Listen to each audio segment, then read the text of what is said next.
آپ کو پتہ ہے کہ جو نظر لگتی ہے نا خاص طور پر، اور جس سے بہت سی بیماریاں آتی ہیں، اس پہ اب تحقیق بھی ہو رہی ہے پیراسائیکالوجی میں، کہ نظر سے جو ریز اٹھتی ہیں وہ انسان کے جسم میں، یعنی نیگیٹو ریز جو خاص طور پر آتی ہیں، حسد کی نظر ہوتی ہے جیسے، تو وہ آ کے ایک ریئیکشن کرتی، کیمیکل ریئیکشن ہوتا ہے اس کی وجہ سے بلڈ میں، جس سے کچھ بیماریاں پیدا ہوتی ہیں۔ حدیث میں آپ کو سنا دیتی ہوں۔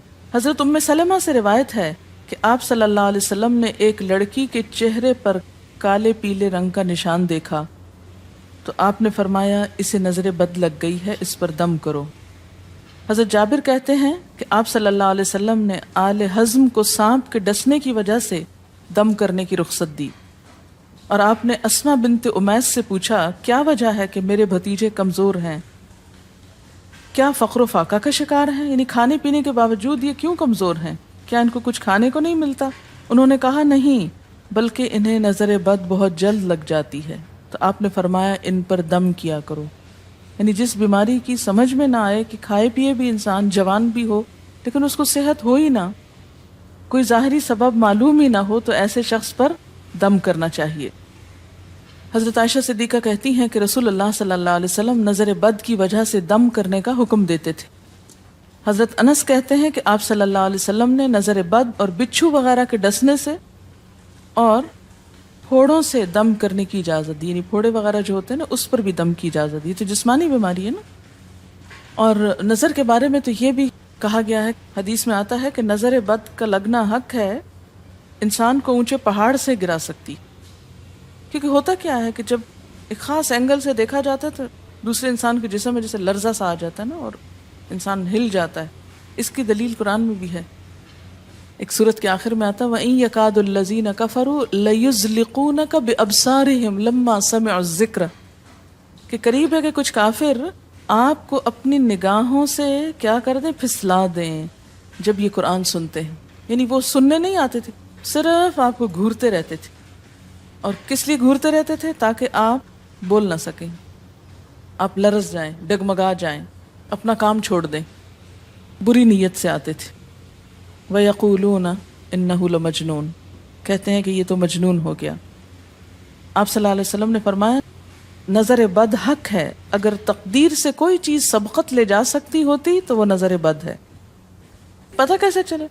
چل جاتا ہے، پتہ کیوں نہیں چلتا؟ مثلاً آپ کا بچہ ہنس رہا تھا، کھیل رہا تھا، دودھ پی رہا تھا کہ اچانک کوئی شخص آیا اور جب وہ اٹھا تو بچے نے شور کرنا شروع کر دیا، اور پتہ چل جاتا ہے۔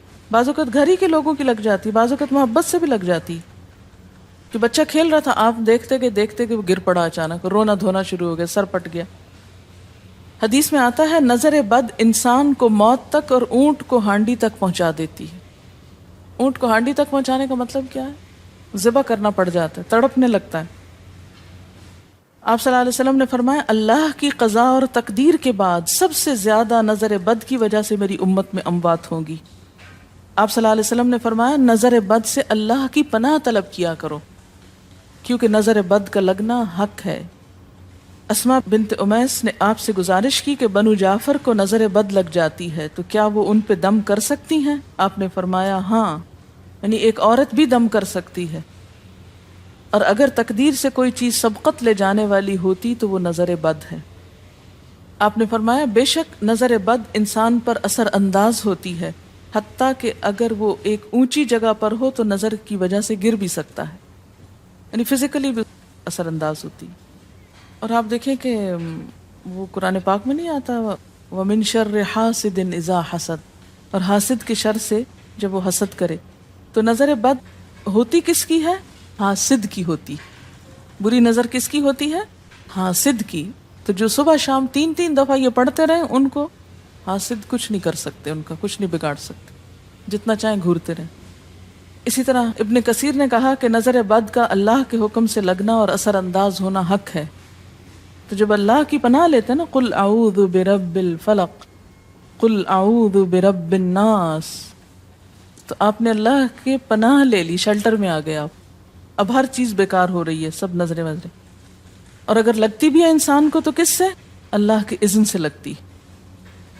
حافظ ابن حجر کہتے ہیں کہ نظر بد کی حقیقت کچھ یوں ہے کہ ایک خبیث الطبع انسان اپنی حاسدانہ نظر جس شخص پر ڈالے تو اسے نقصان پہنچے۔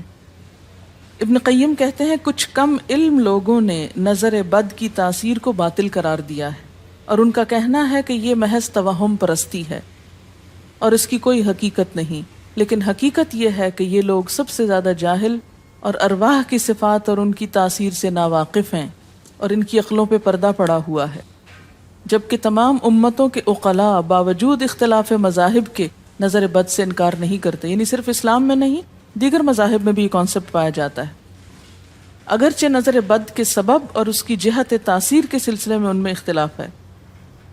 پھر کہتے ہیں اس میں کوئی شک نہیں کہ اللہ تعالیٰ نے جسموں اور روحوں میں مختلف طاقتیں اور طبیعتیں پیدا کی ہیں، اور ان میں کئی خواص اور اثر انداز ہونے والی کیفیات ودیت کی ہیں۔ آپ دیکھیں کہ لو چلتی ہے تو اثر نہیں ہوتا، اس کا بھی تو اثر ہوتا ہے نا، حالانکہ وہ نظر نہیں آ رہی ہوتی، اور کسی عقل مند کے لیے ممکن نہیں کہ وہ جسموں میں روحوں کی تاثیر سے انکار کرے، کیونکہ یہ چیز خود دیکھی اور محسوس کی جا سکتی ہے، اور آپ دیکھ سکتے ہیں کہ ایک شخص کا چہرہ اس وقت انتہائی سرخ ہو جاتا ہے جب اس کی طرف وہ انسان دیکھتا ہے جس کا وہ احترام کرتا ہے، اور اس سے شرماتا ہو، اور اس وقت پیلا پڑ جاتا ہے جب اس کی طرف ایک ایسا آدمی دیکھتا ہے جس سے وہ ڈرتا ہو، یعنی جس سے آپ ڈرتے ہیں وہ آپ کو دیکھے تو آپ کا رنگ پیلا ہو جاتا ہے۔ فرمایا یہ سب کچھ روحوں کی تاثیر کی وجہ سے ہوتا ہے، اور چونکہ اس کا تعلق نظر سے ہوتا ہے، اور اس لیے نظر بد کی نسبت آنکھ کی نظر کی طرف کی جاتی ہے، حالانکہ آنکھ کی نظر کچھ نہیں کرتی، یہ تو روح کی تاثیر، یعنی نظر یہ نظر نہیں ہے صرف، بلکہ اندر سے روح یا احساسات ہیں جو ٹرانسفر ہوتے ہیں۔ آپ دیکھیں کہ محبت کی نظر کیا اثر نہیں کرتی، کرتی ہے نا، اسی طرح نفرت کی، غصے کی، اور آپ کے چھوٹے بچے خاص طور پہ نظروں کو بہت پہچانتے ہیں۔ آپ نے دیکھا ہوگا کہ بچے کچھ لوگوں کے پاس فوراً چلے جاتے ہیں اور کچھ لوگوں کے پاس نہیں جاتے۔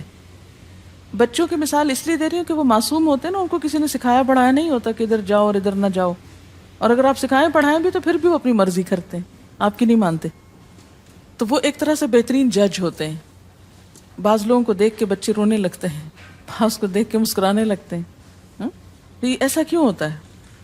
اچھا، اسی طرح اگر کوئی شخص کانسٹنٹلی آپ کو دیکھ رہا تو آپ کانشیس ہو جاتے ہیں، آپ ٹھہر نہیں سکتے۔ اسی طرح اگر کوئی سٹیئر کر رہا ہو تو اس کی نظروں سے بعض اوقات خوف بھی آنے لگتا ہے۔ اللہ نے کیسی کیسی طاقتیں انسان کو دی ہیں، سلطان النصیرہ۔ اچھا، پھر لکھتے ہیں کہ روحیں اپنی طبیعتوں، طاقتوں اور کیفیتوں اور اپنے خواص کے اعتبار سے مختلف ہوتی، سو حسد کرنے والے انسان کی روح واضح طور پر اس شخص کو اذیت پہنچاتی ہے جس سے حسد کیا جاتا ہے۔ ویسے بھی تو آپ دیکھیں نا، وہ رویے ایک دم آپ پہچان لیتے ہیں۔ یہی وجہ ہے کہ اللہ تعالیٰ نے حاسد کے شر سے پناہ طلب کرنے کا حکم دیا ہے۔ حاسد کی تاثیر ایک ایسی چیز ہے جس سے وہی انکار کر سکتا ہے جو حقیقت انسانیت سے خارج ہو۔ جنوں کی نظر بھی لگتی، یہ میرا قول نہیں ہے، حدیث ہے۔ حضرت ابو سعید خدری سے روایت ہے کہ رسول اللہ صلی اللہ علیہ وسلم جنات اور انسانوں کی نظر بد سے پناہ مانگتے تھے، یعنی آپ جو پناہ مانگتے تھے بری نظر سے، وہ انسانوں کی بھی اور جنوں کی بھی۔ پھر جب معوذتین الفلق اور الناس نازل ہوئیں تو آپ انہی کو پڑھتے اور باقی دعائیں آپ نے چھوڑ دی تھی، یعنی قل اعوذ برب الفلق، قل اعوذ برب الناس، پھر سب چیزوں کے شر سے بچنے کے لیے کافی۔ یاد رکھیے بعض اوقات اپنی نظر بھی لگتی ہے، خود کو بھی نظر لگتی ہے۔ اسی طرح جب لباس اتارا جاتا ہے نہانے کے لیے مثلاً، تو اس وقت بھی دعا سکھائی گئی، بسم اللہ پڑھنی چاہیے، بیسیکلی بسم اللہ پڑھ کر اتارنے چاہیے، اور اس کے علاوہ اعوذ بکلمات اللہ التامات من شر ما خلق بھی پڑھ سکتے ہیں۔ آپ کو معلوم ہے کہ ٹوائلٹ میں جانے سے پہلے بھی دعا سکھائی گئی، کیونکہ جنات کے ٹھکانے گندی جگہوں پر ہوتے ہیں۔ اللہم انی اعوذ بک من الخبث والخبائث، خبیث جنوں اور خبیث جننیوں، خبائث سے تیری پناہ میں آتا ہوں۔ یہ دعا کیوں سکھائی گئی؟ اسی لیے کہ اگر آپ وہاں پر موجود ہیں، اور خصوصاً اگر آپ بے لباس ہیں، تو بھی ایسی چیزوں کی نظر بھی لگ سکتی ہے اور وہ چیزیں اثر انداز بھی ہو سکتی ہیں۔ اسی لیے بلا ضرورت تنہائی میں بھی بے لباس ہونے سے منع کیا گیا ہے۔ بعض لوگوں کی عادت ہوتی ہے نا کہ وہ نہانے بیٹھتے ہیں تو وہیں کپڑے دھونے شروع کر دیتے ہیں، اور نہیں، بس فوراً اپنے آپ کو ڈھانکنے کی کوشش کریں، بلا ضرورت زیادہ دیر بے لباس نہ رہیں۔ ایک حدیث میں آتا ہے، ابو امامہ کہتے ہیں کہ میرے باپ سہل بن حنیف نے غسل کا ارادہ کیا اور جب قمیص اتاری تو عامر بن ربیعہ ان کی طرف دیکھ رہے تھے۔ ان کا رنگ انتہائی سفید تھا اور جلد بہت خوبصورت تھی۔ عامر نے دیکھتے ہی کہا، میں نے آج تک اتنی خوبصورت جلد کسی کنواری لڑکی کی بھی نہیں دیکھی۔ ان کا یہ کہنا تھا کہ سہل کو شدید بخار شروع ہو گیا۔ چنانچہ نبی صلی اللہ علیہ وسلم کو یہ قصہ بتایا گیا اور آپ سے یہ بھی کہا گیا کہ سہل کی حالت یہ ہے کہ وہ سر بھی نہیں اٹھا سکتا۔ آپ نے پوچھا، کیا تمہیں کسی پہ شک ہے؟ انہوں نے کہا، جی ہاں، عامر بن ربیعہ پہ ہو سکتا ہے۔ آپ نے انہیں بلوایا اور ناراضگی کا اظہار کرتے ہوئے فرمایا، تم میں سے کوئی ایک کیوں اپنے بھائی کو قتل کرتا ہے؟ کیا تم بارک اللہ نہیں کہہ سکتے تھے؟ اس لیے اب غسل کرو، اور اس غسل کا پانی کس پہ ڈالا جائے؟ جس کو نظر لگی۔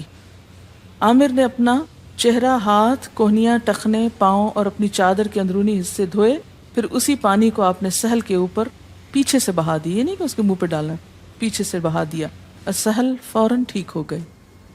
اس کا طریقہ بتایا گیا اس غسل کا۔ ابن شہاب زہری کا کہنا ہے کہ ہمارے زمانے کے علماء نے غسل کی یہ کیفیت بیان کی ہے، جس آدمی کی نظر لگی ہو اس کے سامنے ایک برتن رکھ دیا جائے جس میں وہ سب سے پہلے کلی کرے اور پانی اسی برتن میں گرائے، پھر اپنا چہرہ دھوئے، پھر اسی پانی کے ذریعے اپنے ہتھیلیاں، دائیں ہاتھ اور ہتھیلی پہ پانی بہائے، پھر بائیں پر، اور پھر دائیں کوہنی پر، پھر بائیں کوہنی پر، پھر بائیں ہاتھ سے اپنا دایاں پاؤں دھوئے، پھر دائیں ہاتھ سے بایاں پاؤں دھوئے، اور پھر اسی طرح گھٹنوں پہ پانی بہائے، اور پھر یاد رہے کہ سارا پانی برتن کے اندر جائے، اور اس کے بعد جس شخص کو نظر لگی ہو اس کے سر کی پچھلی جانب سے وہ پانی ایک ہی بار بہا دیا جائے۔ حضرت عائشہ کہتی ہیں کہ جس شخص کو بری نظر لگتی اس کو اسی طرح غسل کروایا جاتا۔ اب بعض اوقات یہ نہیں پتہ چلتا کس کی لگی، ایسی صورت میں پھر طریقہ کیا ہے علاج کا؟ مریض کے سر پہ ہاتھ رکھ کر یہ دعا پڑھی جائے، بسم اللہ ارقیک من کل داء یؤذیک من کل نفس او عین حاسد اللہ یشفیک بسم اللہ ارقیک۔